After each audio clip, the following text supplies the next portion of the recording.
Senhor Jesus, queremos, meu Deus, somente uma vez mais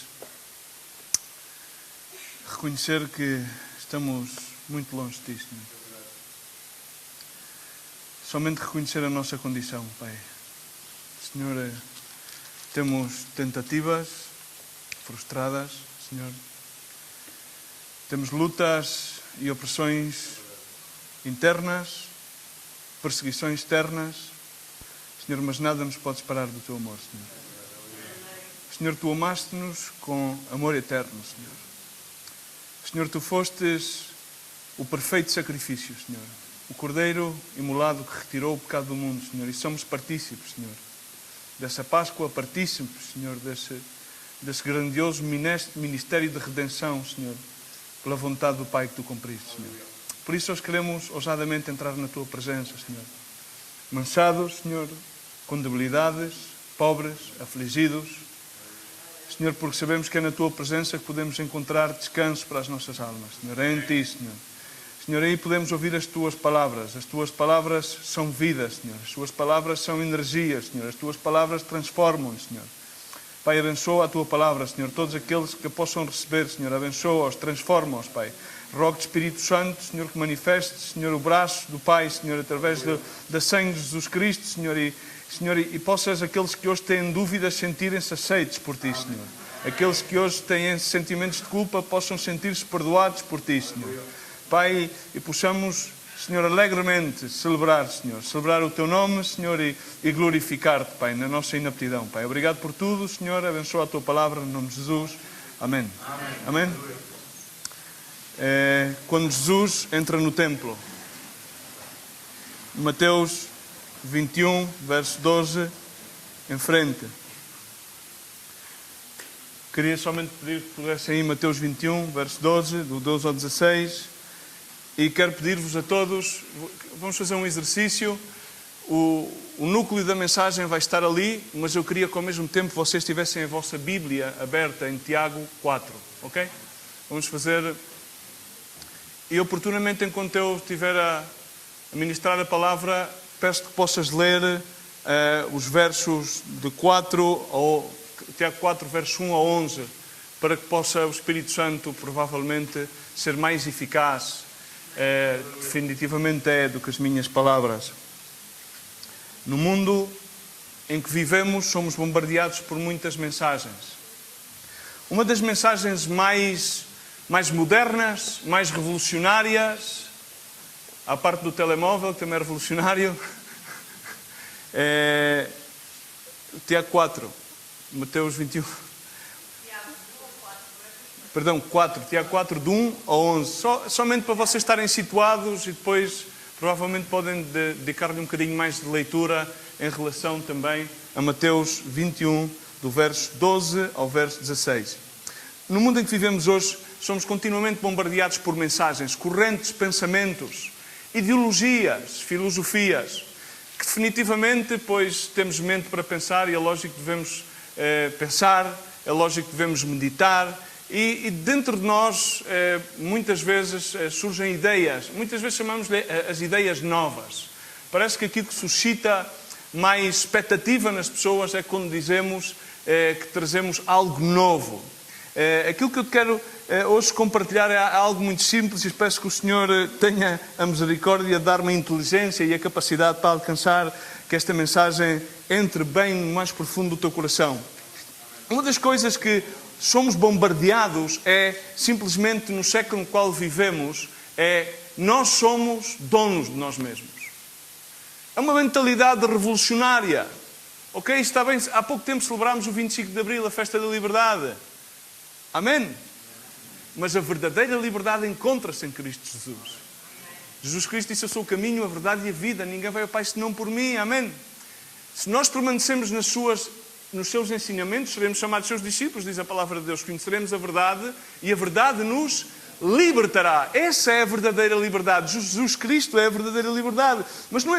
Nós temos esta mentalidade, está bem patente na nossa mente. Nós somos ensinados que somos donos de nós mesmos e podemos decidir aquilo que queremos fazer. E é verdade. Deus não se opõe a isso. Deus deu-nos o livre-arbítrio para que possamos decidir entre o bem e entre o mal. Ele, desde o Antigo Testamento, que põe caminho de bênção e caminho de maldição. Ele pôs as suas leis. Não foi suficiente. As leis não foram suficientes porque, de alguma maneira, distanciavam o homem de Deus. Porque o homem não era capaz de cumprir a lei. Portanto, ele disse, vou fazer um pacto perfeito. E esse pacto perfeito foi através de Jesus Cristo. Amém? Aquilo que nos faz livres. Mas, irmãos, a palavra de Deus diz acerca disto, a palavra de Deus não diz que nós somos livres. Significa, nós somos livres de fazer aquilo que nos dá na gana. Paulo dizia, tenho uma batalha em mim. A minha carne quer fazer algo que não convém. Mas, no entanto, o Espírito de Deus que está em mim guia-me e direciona. E ele decidia fazer aquilo que Deus lhe mandava. Amém? Mas todos temos esta dualidade, uma luta entre a nossa carne e aquilo que Deus quer que nós façamos através do poder do seu Espírito, aquilo que é realmente a liberdade e a verdade. Portanto, irmãos, a primeira coisa que quero que tu abraçes é que há dois conceitos de verdade, mas só há uma verdade. Há dois conceitos de liberdade, mas só há uma liberdade. Amém? A única verdade é Jesus Cristo. A única liberdade é viver mediante o sacrifício de Jesus Cristo. Amém? Para isso temos que entender o conceito. Dizemos, Jesus entrou no templo, é o título desta exposição da palavra. Mas para isso temos que entender quem é o templo. O templo não significa uma religião, não significa um lugar onde as pessoas se reúnem no nome de Jesus Cristo. Não é nada disso. A palavra de Deus ensina em 1 Coríntios 3,16, não sabeis vós, e é uma pergunta. Não sabes, eu quero perguntar-te isto. Não sabes tu que és o santuário de Deus? E que o Espírito de Deus habita em ti? Não sabes tu isso? Quero fazer outra pergunta que tem a ver com isto. Porque o mundo cada vez mais quer denegrir a mensagem do Evangelho. As correntes humanistas, as filosofias, querem pôr em causa a verdade, a autoridade e a soberania da palavra de Deus. Então, querem te fazer pensar, esse Deus, temos um autor muito polémico, José Saramago. Diz barbaridades sobre Deus. Deus é um louco cósmico que brinca com as pessoas e é sádico. E diz para fazer uma coisa e para não fazerem outra. Que loucura! Realmente, esse tipo de mentalidade faz-nos pensar, ou faz muitas pessoas pensarem que Deus não está interessado no homem, nem preocupado na sua vida. Agora vejamos aquilo que Deus diz na sua palavra. 1 Coríntios 6,19 diz, não sabeis que o vosso corpo é santuário do Espírito Santo e que habita em vós, o qual possuís da parte de Deus e que não sois de vós mesmos. Tem que ver com a titularidade. Tem que ver com a titularidade de Deus. Amém? Nós pensamos que somos nós mesmos.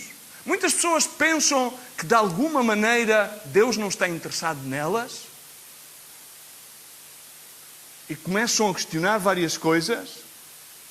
A palavra de Deus ensina em 2 Coríntios 6,16 e diz que consenso tem um santuário de Deus com os ídolos, pois nós somos santuário de Deus vivos, como Deus disse, neles habitarei e entre eles andarei e eu serei o seu Deus e serão o meu povo. Amém?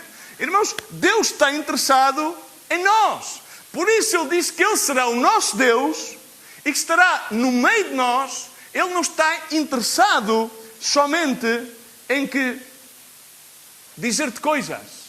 Ele quer estar contigo. Ele não quer dar-te somente uma palavra, uma mensagem. Ele quer caminhar contigo. Amém? Ele está tão preocupado por ti que sacrificou Jesus Cristo, o seu Filho unigênito, para que tu e eu hoje possamos livremente clamar a Ele e alcançar misericórdia e perdão desse mistério da redenção que passou há mais de 2000 anos atrás. Amém? Ele está interessado em ti. Ele está interessado em mim. Ele não somente quer dar-te uma palavra, Ele quer estar contigo. Ele quer caminhar contigo. Amém? Ele quer dizer-te, eu sou teu. Eu sou teu. Eu não estou longe de ti. Eu estou em ti, eu estou ao lado de ti. Quando tu pensavas que eu estava longe, eu estou perto de ti. A tua mente quer criar uns parâmetros diferentes daquilo que eu sou. Os homens religiosos vieram tornar um Deus muito pequeno, mas o nosso Deus é grandioso, não podemos abarcar, não podemos sequer contemplar a sua dimensão, a sua capacidade de amar, a sua capacidade de perdoar, não podemos. Podemos falar de palavras como amor, como misericórdia, mas no entanto são os nossos parâmetros. Os parâmetros de Deus são inimagináveis. Amém? Irmãos, temos que entender que somos o templo de Deus. E Deus não quer ficar à porta do seu templo. Deus quer estar no seu templo. Deus quer caminhar no seu templo. Deus não quer somente falar com o seu templo. Deus quer fazer parte do templo. Amém? Ele é a pedra angular do templo. Amém? Irmãos, está claro, quando Jesus entra no templo, tem que acontecer coisas. Amém? Há um louvor que diz que quando o povo louva a Deus, sucedem coisas maravilhosas. Irmãos, o louvor é uma das consequências de quando Jesus entra no templo. Comecemos a ir à Escritura, Mateus 21, 12, e recordemos-nos também das palavras de Tiago, que diz: de onde é que vêm as guerras, as lutas? Irmãos, as lutas não vêm de fora, as lutas vêm de dentro. Amém? Diz: cobiçais, não tendes, toda a gente quer ter, toda a gente quer possuir, toda a gente inveja. Sim, tu invejas, sim, eu invejo. Não há nada novo debaixo do sol. A nossa natureza carnal, pecaminosa, a nossa sabedoria, conforme o pastor Fernando falava anteriormente, é animal, carnal, terrenal, diabólica. Estamos viciados conforme a nossa carne. Mas podemos obter essa grande liberdade simplesmente, uma vez que somos o templo de Deus, deixar que Jesus entre no templo. Deixar que Jesus, e quando Jesus entra no templo, começam a suceder coisas maravilhosas. Coisas transcendentes que nós não vamos poder explicar. Em Mateus 21, 12 diz: Jesus entrou no templo. Era necessário que ele entrasse em Jerusalém. E entrasse no templo. Já tinha entrado no templo, mas aqui a entrada, estamos a situar-nos na entrada triunfal de Jesus Cristo em Jerusalém. E ele entra no templo, irmãos. E a primeira coisa que ele faz é que ele começou por expulsar a todos aqueles que estavam ali a vender, a comprar, e derrubou as mesas dos cambistas e as cadeiras dos que vendiam pombas. Irmãos, a primeira coisa que acontece quando Jesus entra no templo é que ele começa a expulsar fora o pecado. Diz comigo: o pecado. Diz comigo: sou pecador. Então podes pensar, então Jesus vai me expulsar. Não. Porque Ele, estando nós ainda mortos nos nossos delitos e pecados, Ele amou-nos tanto. Diz comigo: amou-me tanto. Amou-me tanto. Que me perdoou. Que me aceitou. Que me fez amado, filho amado. Amém?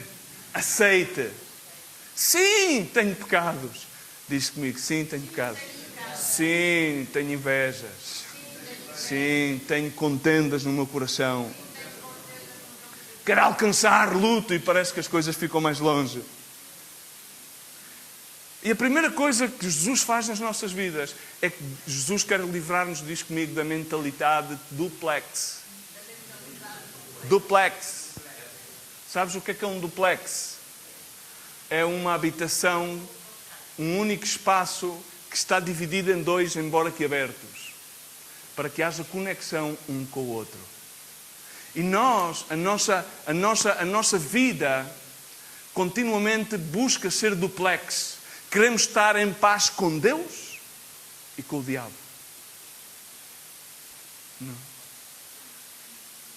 Queremos alcançar perdão, mas, no entanto, os nossos membros continuam a lutar. Vejas, queremos alcançar, mas não alcançamos. Combatemos e guerreamos, não temos porque não pedimos. Amém? Irmãos, a palavra de Deus ensina em 2 Coríntios 6,14: não vos prendais em julgo desigual com os incrédulos, pois que sociedade tem a justiça com a injustiça? Ou que comunhão tem as luzes com as trevas? Irmãos, Deus não pode habitar no espaço duplex. Amém? A túnica de Jesus Cristo era feita de uma só peça. Amém? Não se podia dividir. A primeira coisa que fizeram os soldados depois da sua crucificação, o que é que foi? Rasgaram. E o que é que aconteceu quando Jesus Cristo sucumbiu na cruz do Calvário? O que é que foi rasgado? O véu. A sua morte rasgou-nos o véu que nos separava da presença com o Pai. Amém? Do lugar santíssimo. Eu tenho duas mensagens, não os quero misturar, então vou seguir com esta. Okay? Amém? Irmãos, entenda uma coisa. Deus ama tanto que Ele não está disposto a compartilhar o teu coração. Ele não está disposto. Se tu o rejeitas, Ele não se esforça. Mas Ele não quer compartilhar-te com o mundo. Ele não te quer compartilhar com os teus ideais. Ele quer simplesmente que tu lhe permitas que Ele faça a perfeita obra em ti. Amém? Porque, irmãos, não podemos servir a dois senhores. Não há compatibilidade entre as luzes e as trevas. Não se pode misturar a água com o azeite. Não se pode. Amém? Temos que definir-nos. Começamos a pensar, quer perguntar-te, sentes algum tipo de convicção? Tens algum tipo de reverência diante da presença do Senhor? Repara uma coisa, Jesus ouve aquilo que tu ouves. Jesus vê aquilo que tu vês. Jesus sente aquilo que tu sentes. Significa, irmãos, não há outra saída. Quando Jesus entra no templo, o pecado tem que sair. Amém. Não há compatibilidade entre as luzes e as trevas. Não há. Quando a luz chega às trevas, as trevas dissipam-se. Porque basta uma pequena luz no local de trevas e dissipam-se as trevas. Irmãos, mas vivemos num tempo em que tornou-se tão épico falar sobre ser sensíveis. Ai, que sensíveis estamos. Ai, que emocionados estamos. Os médias jogam com a nossa sensibilidade. A religião joga com a sensibilidade. As pessoas não sabem diferir o que é a presença de Deus de uma emoção. A igreja está insensível porque se rege pelas emoções carnais e não pelo discernimento da presença de Deus. A igreja caiu no poço da supersensibilidade e ficou tão supersensível que se voltou insensível. Quero dar-te um exemplo, uma ilustração. Relata uma história. Uma rapariga de 4 anos em Londres, com os seus pais, estava a brincar e de repente ergueu a sua mão direita e tinha o pulso partido e tinha o pulso de estar forma. Eu não tenho o meu partido, então não consigo ilustrar esta parte, não é? Que a sua mão estava dobrada para este lado. E disse: mamãe, olha mamãe, o meu pulso está do lado contrário. A rapariga não tinha qualquer dor. A mãe ficou afligida. Mas na rapariga não havia lágrimas, não haviam gritos, simplesmente um sorriso a dizer: mamãe, olha, vês, tenho a mão virada ao contrário. Quando a rapariga chegou aos 6 anos, uma vez os seus pais repararam que ela vinha e cocheava muito. E vendo que ela cocheava, decidiram então, passado 2 anos, levá-la a um médico especialista.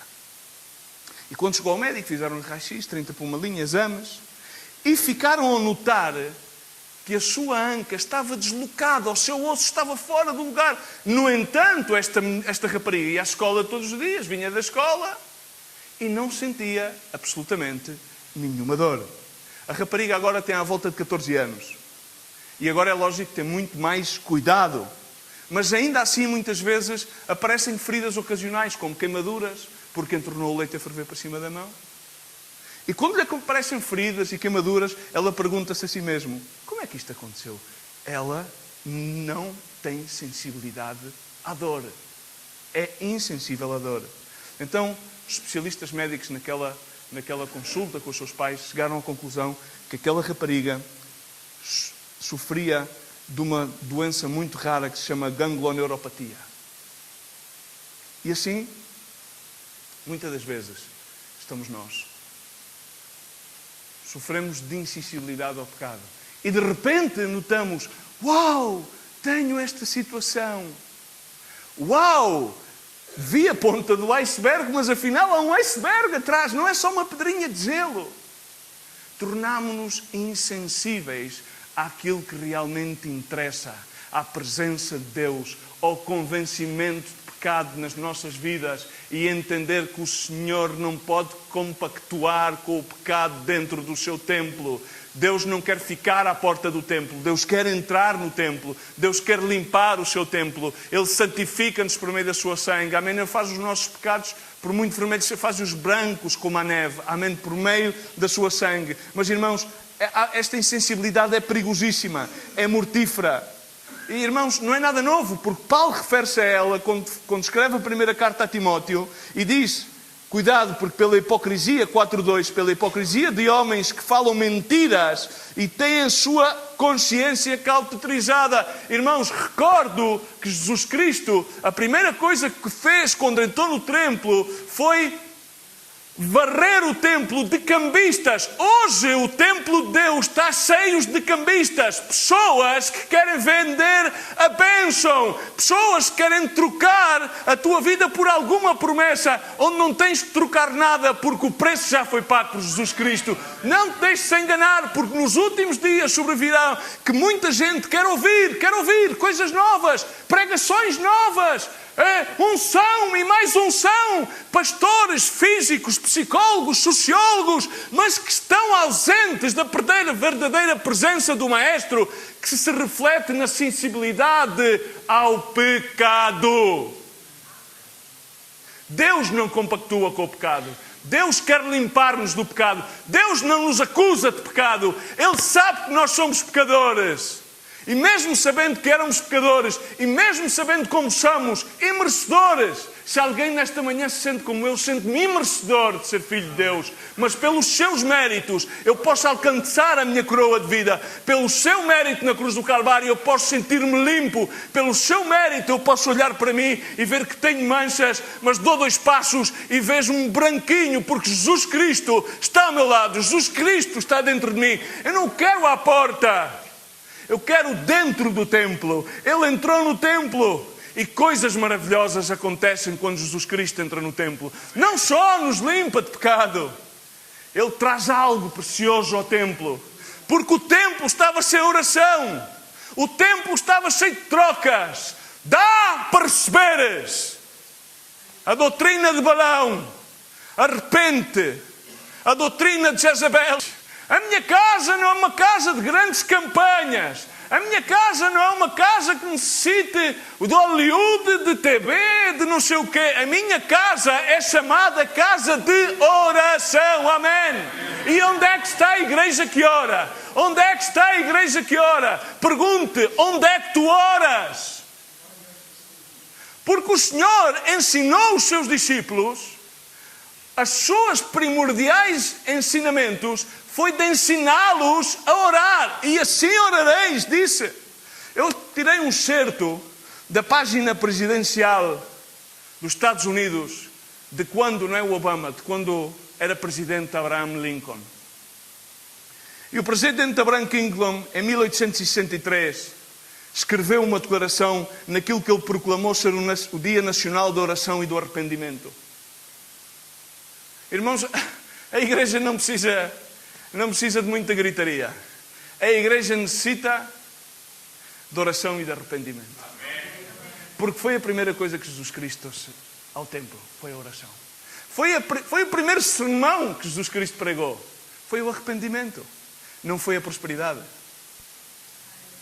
Não foi a sanidade. Foi o arrependimento. E escreveu no seu discurso, falando à nação americana: esquecemos de Deus, esquecemos da graciosa mão que nos tem preservado em paz, tem-nos multiplicado, enriquecido e fortalecido, e imaginamos vagamente no engano dos nossos corações que todas estas bênçãos foram produzidas por alguma sabedoria superior e virtude nossa.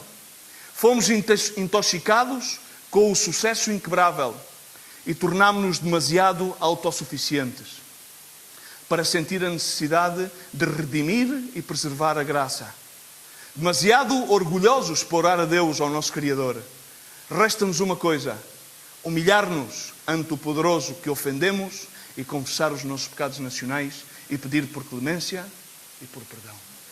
Resta-nos a nós a reconhecer que caímos na autossuficiência. Caímos em sabê-lo fazer todo.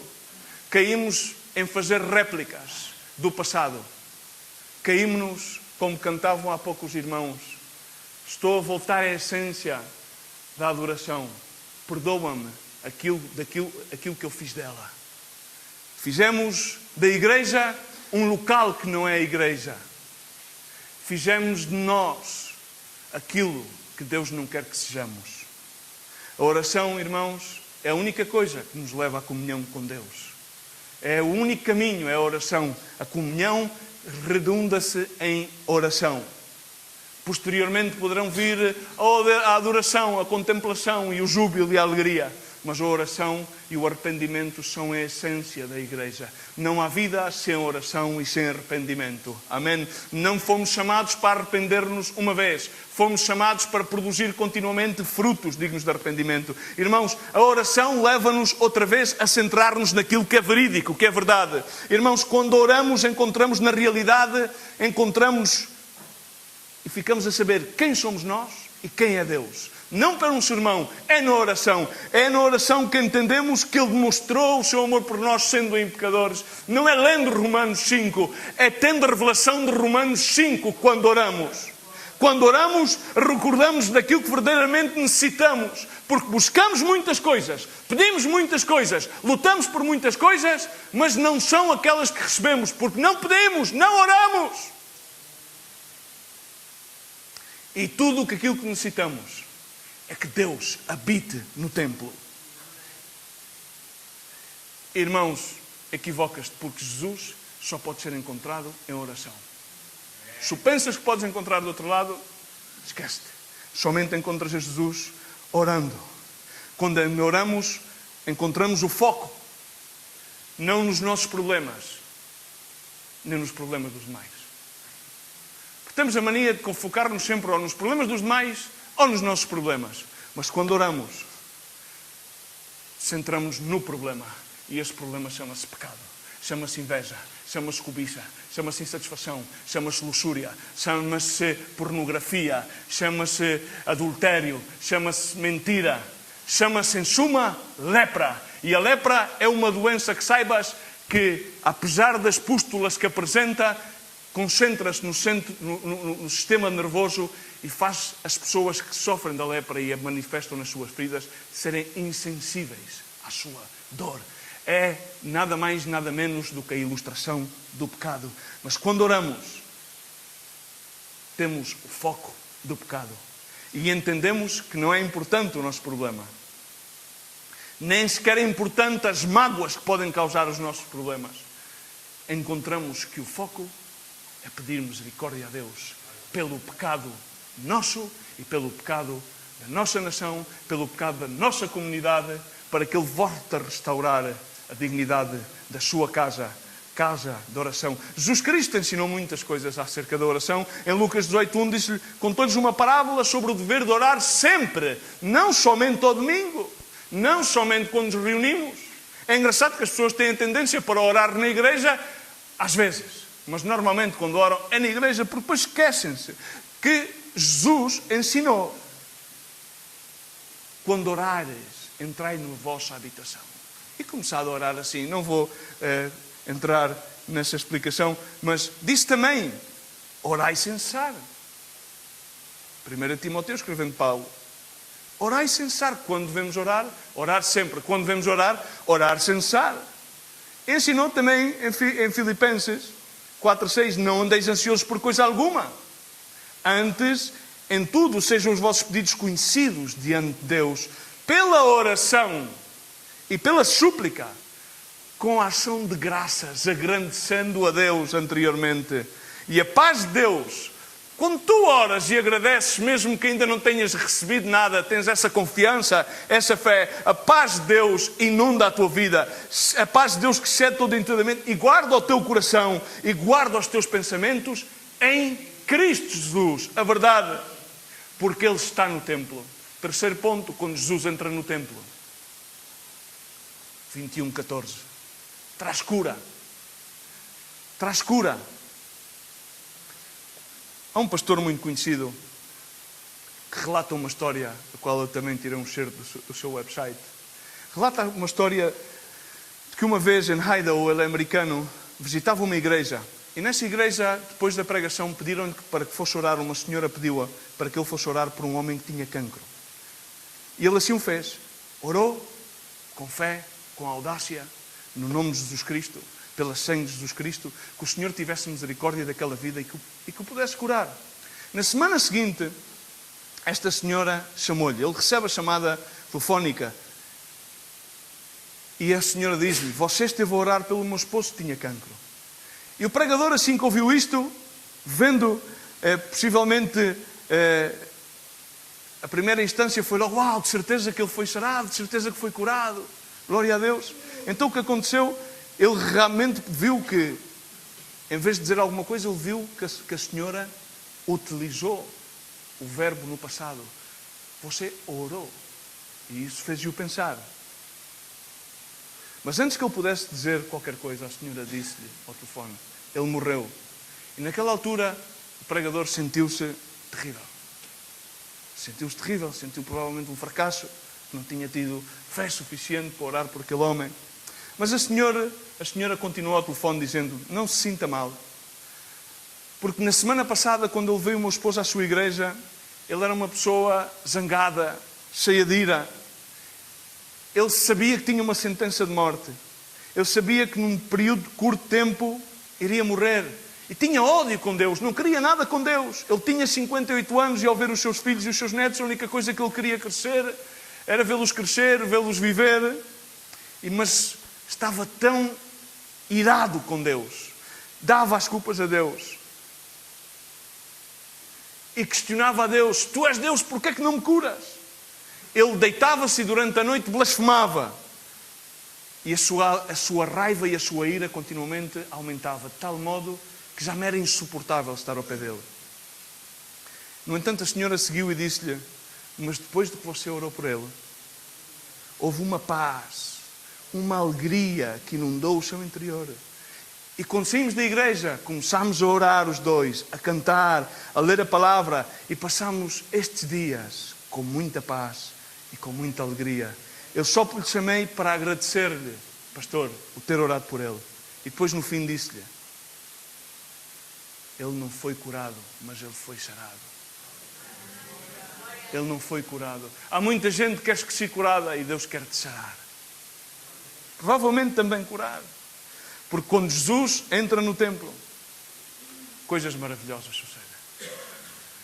Ele tira a ira, Ele tira a angústia, Ele tira o enojo, Ele transforma o nosso lamento em baile. Amém? Ele faz-nos ver a sua luz resplandecendo. Ele faz-nos ver o tempo que passamos a tratar de pôr um Deus imenso e pô-lo dentro da nossa mente tão pequena. E então aí não há outra reação.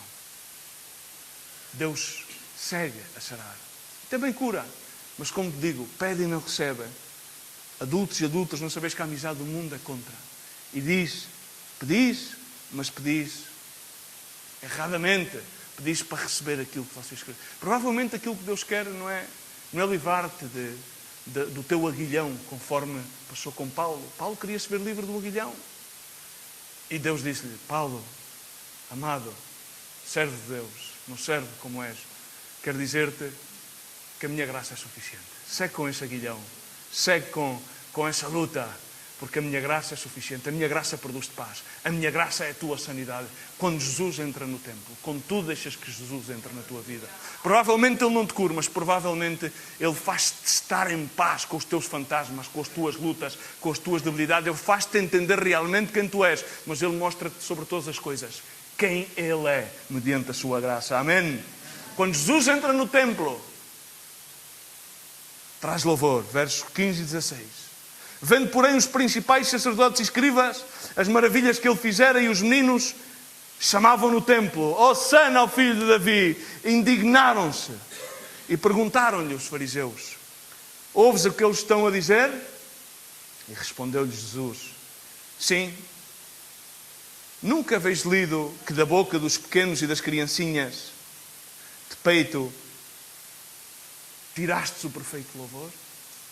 Ai, se não nos voltarmos como crianças, não entraremos no reino dos céus. A criança não tem maldades. A criança é simples. A criança tropeça e cai e levanta-se. A criança, o pai dá-lhe um açoite e passados segundos volta a correr para os braços do pai. A criança, o pai diz-lhe qualquer coisa, vai para aqui ou vai para ali, a criança vai porque tem absoluta confiança no seu pai. A criança é sensível. A criança não precisa de um sermão sobre o pecado para saber que fez mal. A criança sabe o que é mentir. A criança sabe o que é fazer alguma coisa indevida e não precisa de ir há uma ação de aconselhamento pastoral para saber isso. E então rapidamente se arrepende. Temos que nos voltar como crianças. Porque como crianças, com Jesus no templo, então há o perfeito louvor.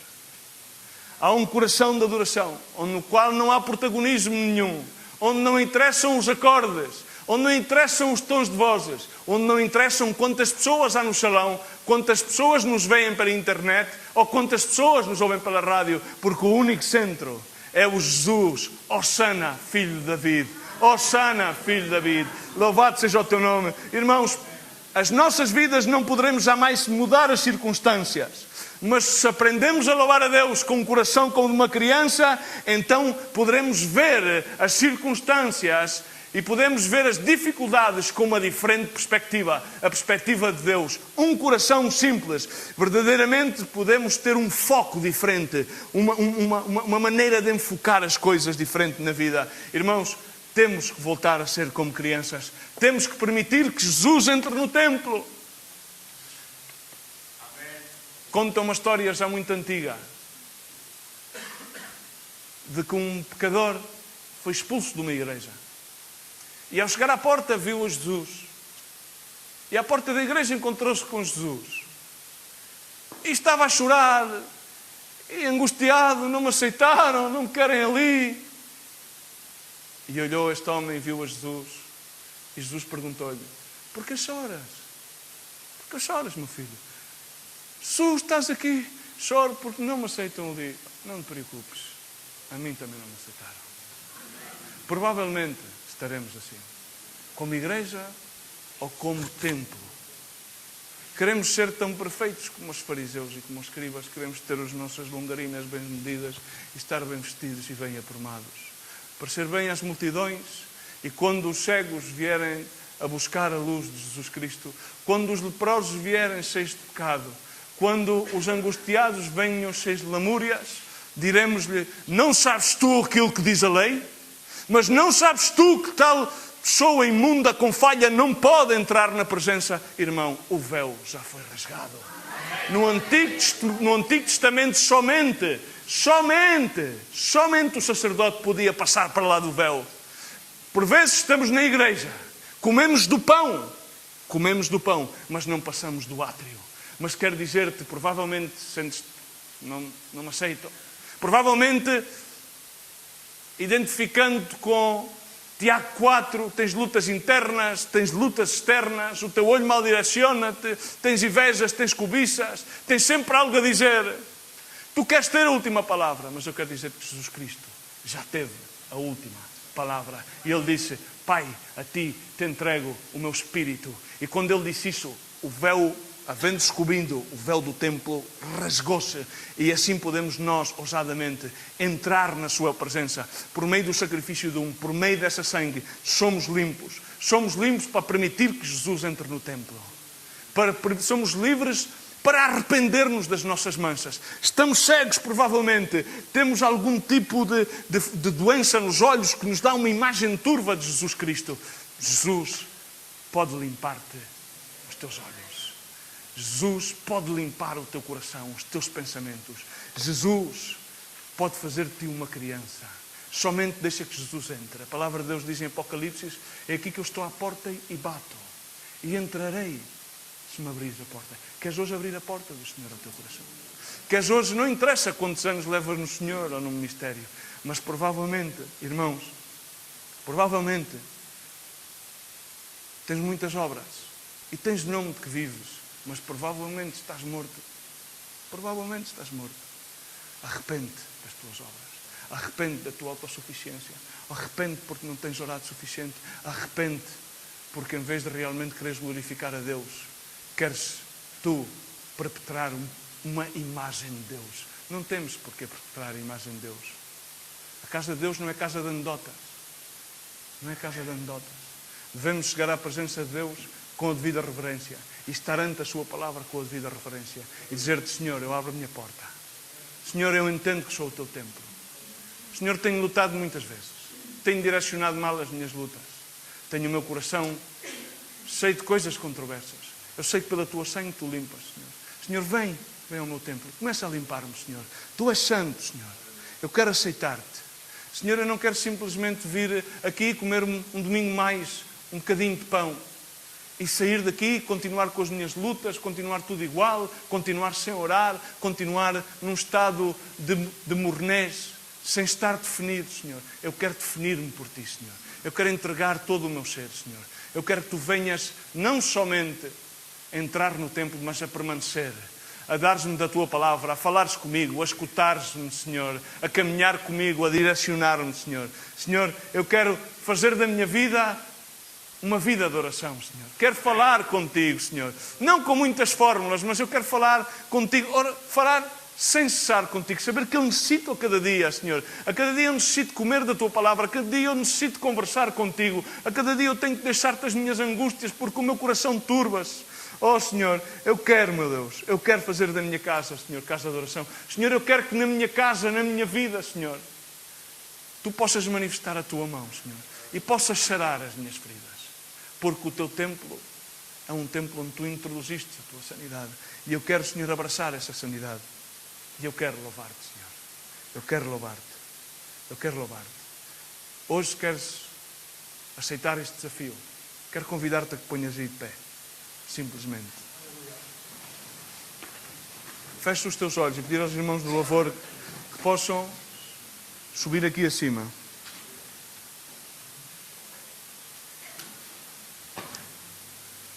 O salmista escreveu: cantai louvores ao Senhor, vós que sois os seus santos, e louvai o seu santo nome, porque a sua ira dura por um breve momento e o seu favor está na vida. O choro pode durar uma noite, mas pela manhã vem o cântico de alegria. O choro poderá durar momentos, mas a cada manhã as suas misericórdias levam-nos a viver a alegria. O salmista diz também: regozijai-vos no Senhor, vós os justos, pois os retos fica bem o louvor. Diz o salmista também: louvai o Senhor, porque é bom cantar louvores ao nosso Deus, pois isso é agradável e decoroso é o louvor. É bom louvar a Deus. É bom entrar na sua presença. É bom estar na sua casa. É bom ser a sua casa. Amém? É bom ser a sua casa. Eu os quero pedir-te no nome de Jesus Cristo. Fecha os teus olhos por um só momento. Ouvistes a palavra de Deus? Provavelmente é tempo que possamos arrepender-nos. Aí onde estás? Se hoje queres fazer compromisso com o Senhor, de voltar à essência de seres o seu templo, sem esforços, alguns, de autossuficiência, para tratares de agradar, se não pedindo a Ele que te dê a sua graça, dá-me a tua graça, Senhor. Senhor Jesus, dá-me a tua graça. Eu hoje quero desafiar-te. Se tu queres hoje tomar esse compromisso, põe a tua mão esquerda no teu coração e levanta a tua mão direita em sinal de aliança ao céu, em sinal de arrependimento, porque desenfocaste-te, porque provavelmente deixaste Jesus à porta da tua vida e tu és o seu templo. Ele entregou a sua vida por ti. Provavelmente perdeste o norte e Ele quer dar-te um norte novo. Ele é o teu norte. Ele é aquele que te guia. Provavelmente deixaste de viver em emoções e em sensibilidade da cor deste mundo. E o Senhor, ao entrar na tua vida, ao entrar na tua casa, Ele tem um zelo pela tua vida tremendo. Ele não quer coabitar com nada mais. Se tu hoje aceitas este desafio de arrepender-te diante do Senhor, repete comigo esta oração. Senhor Jesus, Senhor meu Deus, Senhor, no caminhar, o pó deste mundo agarrou-se à minha vida. Senhor, eu perdi o foco, Senhor. Senhor, caí em autossuficiência, caí em orgulho. Oh Pai, perdoa-me, Senhor. Senhor, eu sei que sou o Teu templo, Senhor. E tanto tempo tenho deixado à porta, Senhor. Tenho feito uso de Ti. Senhor, perdoa-me, meu Deus. Senhor, hoje vem a mim, Senhor, uma vez mais, por esta preciosa sangue, Jesus Cristo, derramaste na cruz do Calvário. Senhor, limpa-me, Senhor. Entra na minha casa. Limpa-me todo o pecado. Limpa o meu coração. Livra-me de todos os maus pensamentos. Dá-me a tua graça, Senhor, para que a cada dia, Senhor, eu possa caminhar contigo. Oh, meu Deus, vem a mim, Senhor, e ensina-me a orar, meu Deus. Senhor, que eu saiba que é na oração, Senhor, que posso proclamar a tua vitória. Senhor, é na oração, Senhor, que eu possa encontrar-me contigo, Senhor. Oh, Pai, no nome de Jesus Cristo, traz sanidade, meu Deus. Traz sanidade à minha vida, Senhor. Às turbações do meu coração, Senhor. Às minhas angústias, Senhor. Senhor, e põe um louvor nos meus lábios. Um louvor de gratidão, Senhor. Senhor, um louvor que exalta o teu nome, Senhor. Senhor, porque tu, Senhor, és perfeito. Senhor, tu és bom, Senhor. E a tua vontade é agradável, Senhor. Tu me aceitas. Senhor, tu, meu Deus, me fazes santo. Senhor, tu me limpas. Senhor, tu me dás autoridade de ser chamado teu filho, Pai. Obrigado, Jesus. Obrigado, Senhor. Hosanna, filho de David. Hosanna nas alturas. Santíssimo é o Senhor. Santíssimo és tu, Jesus. Obrigado, Senhor, no nome de Jesus Cristo. No nome de Jesus Cristo. Quero viver na tua honra, Senhor. Quero viver na tua glória, Pai. Quero glorificar o teu nome por sempre e sempre. Dá-me a tua graça. Dá-me a tua graça. Isso me é suficiente. Sou o teu templo. Tu és o meu Deus. Tu és o meu Senhor. Obrigado, Jesus. Obrigado, Senhor. Dá-lhe um aplauso. Glória ao teu nome. Glória a Jesus. Glória ao nome de Jesus Cristo. Glória ao Senhor. Glória ao Senhor Jesus. Glória a ti, Senhor.